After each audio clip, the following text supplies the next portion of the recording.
230th anniversary of the Constitution. 230th anniversary of the day that the Constitution was signed. So we're going to talk about Article 5 of the Constitution. I wanted to introduce again also Starla Doty. She's my executive assistant in this venture that we'll talk to you a little bit about down the road, what we're doing here. Make sure we're good to go there. All right. A couple points I need you to keep in focus today that will help the presentation along.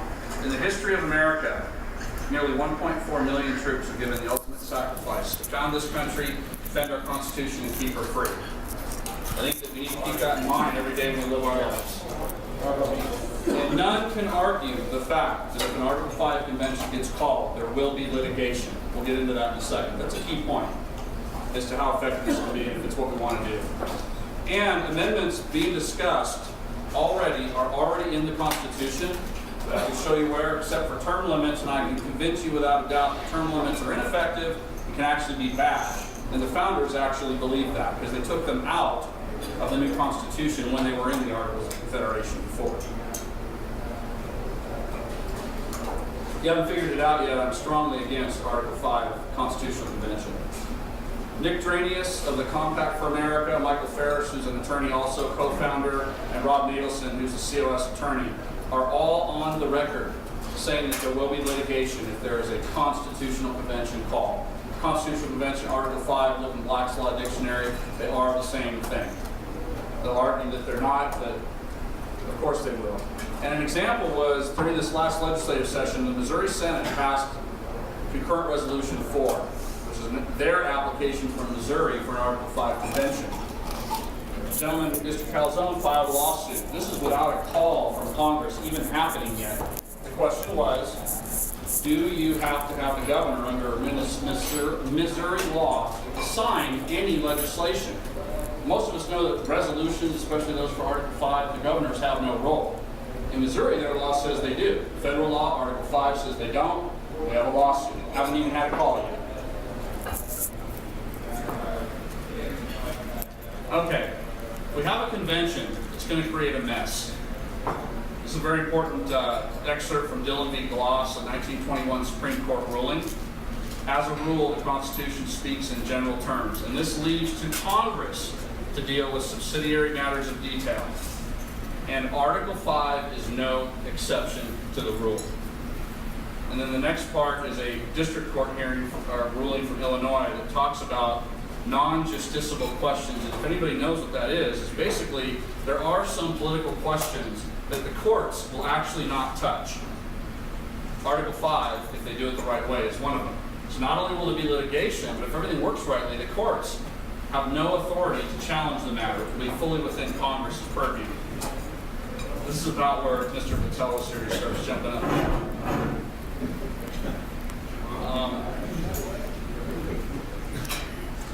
Is everybody pretty familiar? Everybody not familiar with what Article 5 is at a basic level? It's where we amend the Constitution. There's the way we've done 27 amendments. Congress proposes, states ratify. There's a new approach to have a convention called, and then it will go to the states for ratification in a similar way, either through state legislatures or ratification conventions set up for those purposes. All right, you guys are up on that. We'll split through that. This is important. How and why Article 5 came to be. I'm going to tell you the truth. Other people have told you stories. The thought of having the states be able to amend the Constitution was not something that was just germinated on September 15th at the Constitutional Convention. June 11th it was talked about, and several other times throughout the convention. But it is true that Delegate George Mason stood up on September 15th and said, wait a minute, there's nothing in here in this final draft that we're reviewing that says that the states can amend the federal Constitution. And we are worried that if amendments are needed to correct defects, that we will not have access to do it, the federal government won't do it, and there'll be a problem there. And then also, Colonel Mason also acknowledged that the plan to be formed, which was the draft Constitution, will certainly be defective, as the Articles of Confederation were. So naturally, it's going to need to be amended, but amended for defects.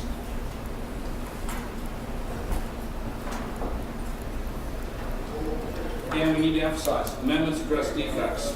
Federalist 85, who's not familiar with the Federalist Papers? They're basically the sales pitch for the Constitution. 85 documents, describe the sentiment of the convention, what they meant basically. Federalist 85 was the closing argument basically. The 13th paragraph very clearly says, useful amendments would address any amendments which on mature consideration may be thought useful will be applicable to the organization of the government, not the mass of its powers. It's very important. The sales pitch that the people make for the Article 5 convention, that it can control the federal government, and that's why it was put in there, is absolutely a fraud. It cannot work, and that is not why it was created and put in there. And again, we just talked about, from Hamilton at the Federal Convention on September 10th, he talked about defects. Madison on Federalist 43 talked about amendment of errors and useful alterations. That's the purpose of amendments. Why do we not want a convention? Okay, here's the first misleading thing that we need to correct. They say that delegates will be controlled by the states. Delegates pass state control laws where delegates can be punished. Some states have up to the level of a felony if you don't do what the state tells you. Delegate Oslo Peters in the Illinois State Convention of 1847, as described in Russell Kaplan's book, Constitutional Brinkmanship, very honestly reveals, we can trample the Constitution under our feet as waste paper, and no one can call us to account save the people. It's important to know what he's saying there. Who's the highest authority in this land? The people. Very good point. And when you go to a convention, those of you that have been to any kind of political convention or anything like that, the representatives, the delegates are sovereign. You don't answer to anybody. As soon as that gavel comes down, you are representing as a man or a woman who you're supposed to represent, and you give your own judgment. Now, in 1973, the Senate passed the Federal Convention Act of 1973, and it's important to point out, it did not pass the whole Congress. However, if you read the Congressional Research Service reports issued over the last few years that talk about the research into Article 5, it's very clearly laid out. The intention, 41 times they tried to pass bills to say how delegates will be controlled. And it's very important to point out that this is the effect that will happen if a true Article 5 convention happens and Congress calls a convention. Delegates shall in all cases, except treason, felony, and breach of the peace, be privileged from arrest during their attendance at the session of a convention, going to and returning, and for any speech or debate in the convention, they shall not be questioned in any other place. If I'm a delegate to an Article 5 convention and I don't do what I'm told, and I come back to the Nevada legislature and they say, we're going to talk to the Attorney General and charge you with a felony, bring it on. We're going to talk to my defense attorney. I have Fifth Amendment rights. I can't be forced to self-incriminate myself. Anybody that knows parliamentary procedure and conventions, there's a thing called executive session, right? They used it in 1787. Nobody knew what happened until Madison died. I think it was 20 some odd years later. His wife sold the Journal of the Convention to the government. How can you recall delegates that you can't communicate with? How can you recall delegates that exceed their authority? And in fact, those of you that are familiar with ALEC, American Legislative Exchange Council, that tries to push state laws in secret, that pushes them out to their state legislators to pass, there's no video footage of the inside of one of those meetings. There's no notes or anything about what goes on inside there. If it can happen in the modern days, please don't let people mislead you that, oh, in the days of the internet, Twitter, smartphones, we'll be able to monitor these delegates and call them back if something happens. As soon as that gavel comes down, some attorneys view them as a fourth co-equal branch of government until they adjourn. They cannot be recalled. They're sovereign. The gavel controls the convention. That's my little catchphrase. If you've ever been to any kind of convention, you know what I'm talking about. Cleveland, 2016, Republican National Committee. Anybody aware of what happened there? Supporters of Ted Cruz tried to get the rules changed in a legal way to make it more friendly to the conservatives in the party. And you know, this doesn't matter what position you agree with or anything. You don't even have to be a Republican to get this. There's processes and parliamentary procedures designed so that a minority voice cannot be squelched, right? Everybody must be heard. This is Convention of States supporter, by the way, former Virginia Attorney General Ken Cuccinelli, at the microphone after his microphone's been cut off, just before he throws his credentials on the floor. If anybody saw the video, because they tried to do a motion to have a record vote that the rules were not properly adopted because they wanted to amend the rules report. Perfectly legal. Utah Senator Mike Lee, same thing. His state chairman's yelling at the microphone. They actually listened to him for a minute. But the problem is, what happened, as soon as this happened, they cut these gentlemen's microphone off. They sent RNC representatives down into the audience to whip votes. Everybody knows what that is, right? Hey, come here, I want to talk to you. Let's talk about your future in the party. Let's change your vote. Some of us have had those conversations the day before conventions. Do this, don't do this. And they went back. There was 11 signatories. They got back, I think, to where there were 6. Rules required 7 delegations.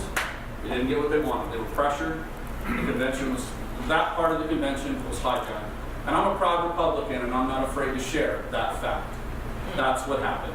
I thought it was an overall good convention, but that was one bad spot. That's the thing that can happen in an Article 5 convention with all the money involved.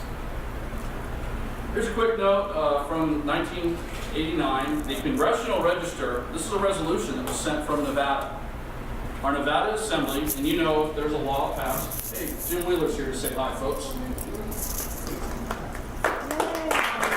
Nevada Assembly Joint Resolution number 8 of the 60th session, requesting a United States to call a constitutional convention, was thereby introduced by fraud. And the way they did, the reason they said that is that specific resolution was advocating for a convention for a balanced budget amendment. Okay? Article 1, Section 8 of the Constitution is already a balanced budget amendment, if you're familiar. So that was an interesting position, and I used that in my testimony on SJR 10 for our legislature, and the subcommittee thought it was really interesting when I said the word fraud. The chairwoman, after the committee adjourned, said, I was just about to smack you down, but you made your case that you were just reciting something that was already on the record. So thank you to the Nevada Assembly for that. Okay, you've heard one state, one vote. That's really important, right? So that all the states have the equal reference and input. That's not the case. Picture of that gentleman right there is Robert Nadelson, the attorney for Convention of States. He's recognized by many people as the foremost national authority on Article 5. Okay, that's his quote from the ALEC handbook. The convention is free to change the rule of suffrage. You can have, we've all been to conventions, or most of us have, you have draft rules, right, that are done ahead of time. As soon as that gavel comes down, and I saw it at our last state convention for the Republican Party, somebody tried to amend the rules to change how the platform is done. Perfectly legitimate. As soon as the doors are closed, the gavel comes down, the convention's a sovereign body, they decide on their own rules. That can happen, and it's funny because he's out there marketing this, one state, one vote, one state, one vote, and I actually caught one of their guys lying to one of our state legislators about this, saying that, oh, you know, we got to get involved or Nevada won't have any input. That's not the case. But we don't want to go there when you can get, if you build a spreadsheet of the population of the states and the representation, and you look at the top population states, if they want to just get a 50-50, 49 vote, you can suddenly have half of the convention say, we're going to run it by an electoral college model. Oh, and by the way, Congress has also said that in many laws they've passed, that the delegate allocation to an Article 5 convention will be by the electoral college model. Anybody know how many Nevada would have? Not many. Four senators, four Congress. Yes. That's got 4 Congress. You got me. You got me. That wasn't a test. That was a mistake. You got me. Thank you very much.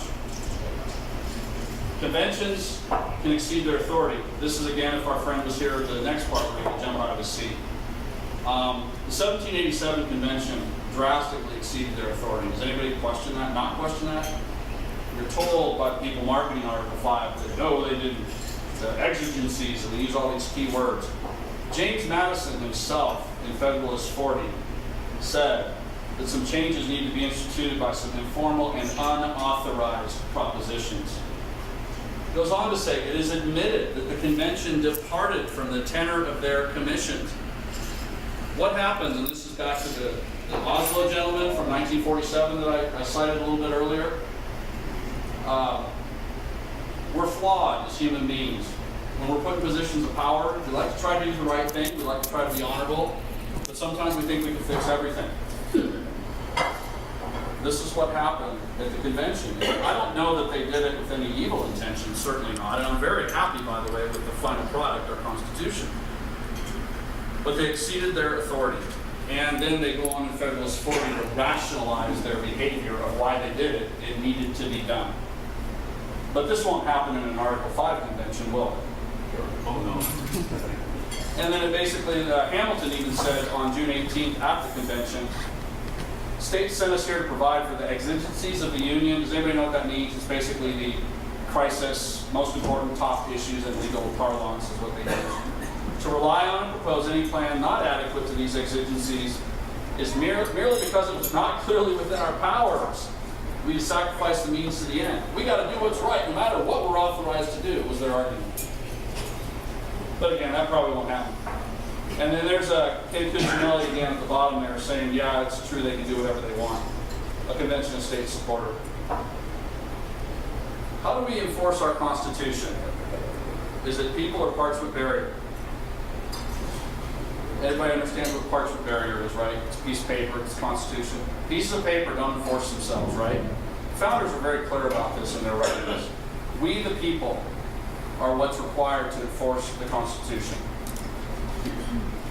And I'll just get down to the bottom one here from Federalist 48, that a mere demarcation, a line, on a parchment of the constitutional limits of the several departments is not a sufficient guard against encroachments. The founders, as we all know, were very intelligent men, and they knew that by saying something should be a certain way, that did not mean that that's how it would be, that we, the people, were required to enforce it. I love this quote. My friend Robert Brown up in Montana shared this with me. We are the problem, by the way, is my opinion. This chart reflects U.S. House of Representatives re-election rate 1996. 94% of the representatives were sent back to Congress. What's the average approval rate in Congress? Hovers around 20. between 10 and 20% over the years, right?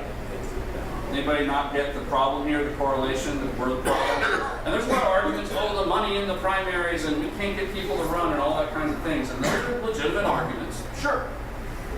But who votes for these people and sends them back? We do. Now more than ever before, the people are responsible for the character of their Congress. If that body be ignorant, reckless, or corrupt, it is because people tolerate ignorance, recklessness, and corruption. If it be intelligent, brave, and pure, it is because the people demand these high qualities to represent them. We are the problem, not the Constitution.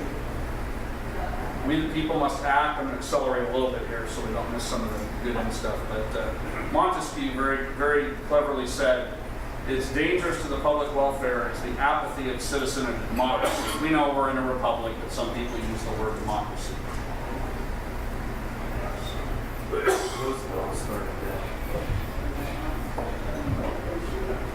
All part of the progressive movement from 1913, yep. What do? Federalist 44, we're admonished by Madison to, wait, have an Article 5 convention? No. Elect more faithful representatives, right? We're also admonished to set that if there is an invasion of states' rights, that it will sound the alarm and people will exert their local influence in effecting change of federal representatives.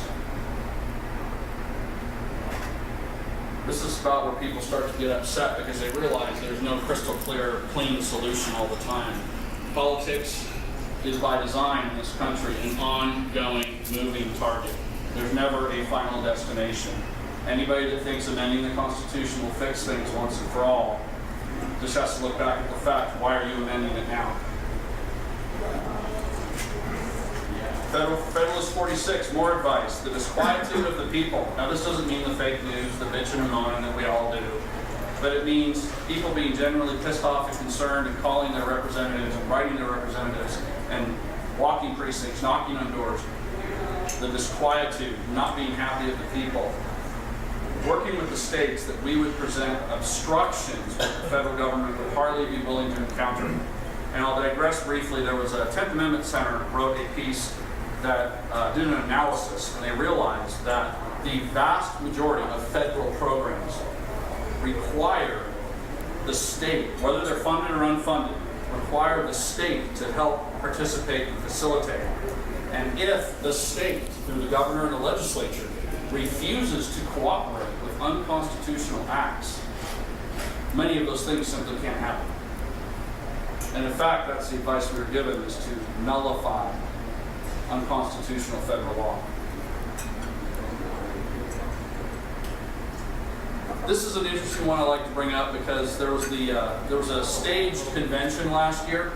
The convention of states had. They had, I think it was 173 legislators, I think 3 Democrats, so it's not going to be like that if it really happens.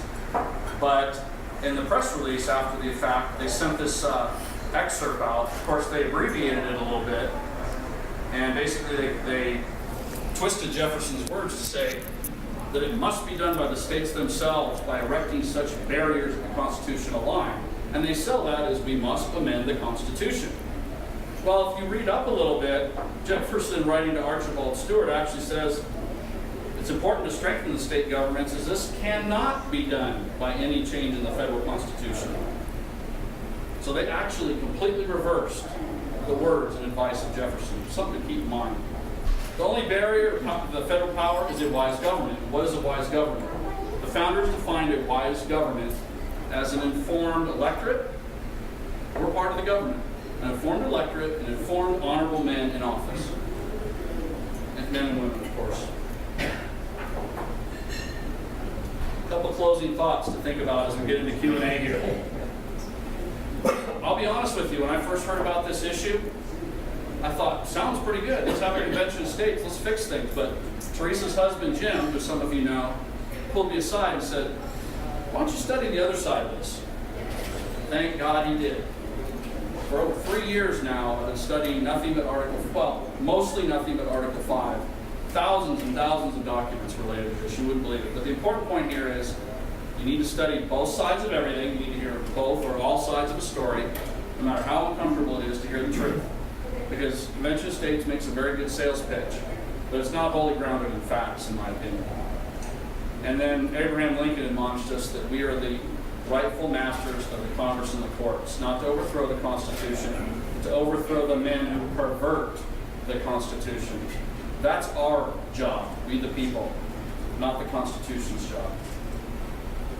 I'll close at this point by telling you that what we're working on here with regard to the Constitution is a conservative media network. It's using a patent-pending traffic generation system that I've developed. We're going to share a lot of revenue. It's going to be the most highly trafficked conservative network in existence. And it's anchored in the Article 5 fight. It's going to be our launch target. We're days away from launching. You can reach out to Drew if you want more information. I'll get through him. But let me leave you with this thought on this final slide. When you hear from people that want an Article 5 convention, they say that changing a document that's being disobeyed is how you make the document be obeyed. If your spouse cheats on you, what do? You go to counseling, or you get rid of the spouse. You don't change your marriage vows, right? I know of no safe depository of the ultimate powers of a society but in the people themselves. And if we think them not enlightened enough to exercise their control with a wholesome discretion, the remedy is not to take it from them with an Article 5 convention, but to inform their discretion by education. And I love this. This is the true corrective of abuses of constitutional power. That's Thomas Jefferson writing to William C. Jarvis in 1820. That concludes my presentation. I'd be happy to stay around as long as you all like and answer any questions that I can. And thank you for your attention.